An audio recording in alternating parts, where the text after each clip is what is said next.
শিখি একাডেমিতে তোমাদের সবাইকে স্বাগতম। প্রিয় শিক্ষার্থীরা, আশা করি তোমরা সকলেই ভালো আছো।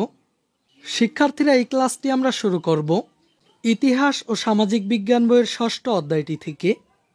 এই অধ্যায়টির শিরোনাম হল দক্ষিণ এশিয়া ও বিশ্বের ইতিহাসে ভূপ্রকৃতির প্রভাব। শিক্ষার্থীরা, আমি তোমাদেরকে এই ক্লাসটির মাধ্যমে এই অধ্যায়টির প্রথম যে অনুসন্ধানী কাজটি রয়েছে, এই অনুসন্ধানী কাজটি তোমরা কিভাবে সমাধান করবে তা দেখিয়ে দেওয়ার চেষ্টা করব। তো প্রথমেই চলো আমরা এই অনুসন্ধানী কাজটির নির্দেশনাটি দেখে নিই।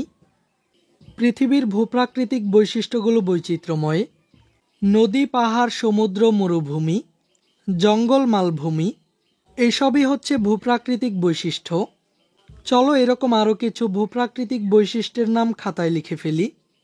কোন ধরনের পরিবেশে মানুষ কিভাবে জীবনযাপন করে তা আমাদের নিজেদের অভিজ্ঞতা থেকে বর্ণনা করার চেষ্টা করি।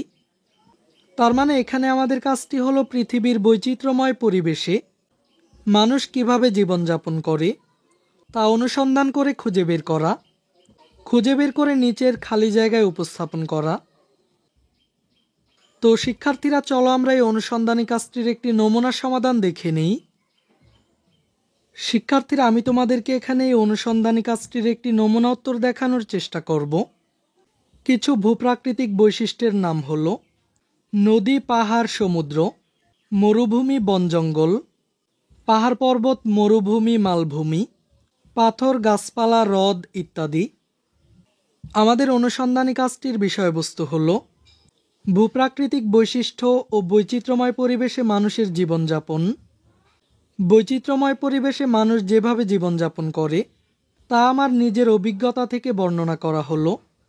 মানুষ বৈচিত্র্যময় ভূপ্রকৃতির সাথে খাপ খাইয়ে নিয়ে তাদের জীবন পরিচালনা করে। অতীতকাল থেকেই মানুষ নদীকেন্দ্রিক বসতি গড়ে তুলেছিল। যেসব মানুষ নদীর তীরে বসবাস করে তারা সংগ্রামী জীবনযাপন করে। নদীতে কখনো তাদের ঘরবাড়ি ভেঙে যায় এবং জমি জমা নদীগর্ভে বিলীন হয়ে যায়। তারা আবার জীবন সংগ্রাম শুরু করে সবকিছু তিল তিল করে গড়ে তোলে। এছাড়া বাণিজ্যের ক্ষেত্রে নদী গুরুত্বপূর্ণ ভূমিকা পালন করে। হাজার হাজার বছর ধরে মানুষ পাহাড়ি অঞ্চলে বসবাস করে আসছে। মানুষ পাহাড়ের সাথে নিজেদেরকে খাপ খাইয়ে বসবাস করছে। পাহাড়ে বসবাসকারী মানুষ তীব্র খাবার পানির সংকটে ভোগে। তারা অনেক কষ্টে তাদের খাদ্য জোগাড় করে। আবার সমুদ্র তীরে বসবাসকারী মানুষ সুনামি, ঘূর্ণিঝড়, জলোচ্ছ্বাস ইত্যাদি মোকাবিলা করে। তারা উপকূলীয় অঞ্চলে বসবাস করে বিদায় নানা প্রতিকূলতার সাথে সংগ্রাম করতে হয়।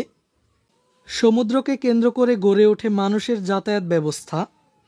এছাড়া বাণিজ্যের ক্ষেত্রে নদীর মতো সমুদ্র গুরুত্বপূর্ণ ভূমিকা পালন করে। মরুভূমির আবহাওয়া ভিন্ন ধরনের। এখানে রাতে তীব্র শীত এবং দিনে প্রচণ্ড তাপ অনুভূত হয়। মানুষ অতি কষ্টে এ পরিবেশে জীবনযাপন করে। জঙ্গলে বসবাসকারী মানুষ শিকার করে জীবন ধারণ করে। তাছাড়া সমভূমিতে বসবাসকারী মানুষ তুলনামূলক সুন্দর ও আরামায়েশের জীবনযাপন করে। তাই দেখা যায় ভিন্ন ভিন্ন ভূপ্রাকৃতিক বৈশিষ্ট্যের কারণে মানুষের জীবনযাপনের পদ্ধতিও বৈচিত্র্যময়। এই ক্লাসে এই পর্যন্তই। পরের ক্লাসে আমরা এই অধ্যায়টির পরবর্তী কাজগুলো নিয়ে আলোচনা করব। শিক্ষার্থীরা, এই ক্লাসটি তোমাদের কাছে কেমন লেগেছে তা আমাকে কমেন্ট করে জানিয়ে দাও। আর পরবর্তী সকল ক্লাসগুলো নিয়মিত পাওয়ার জন্য চ্যানেলটিকে এখনই সাবস্ক্রাইব করে রাখো।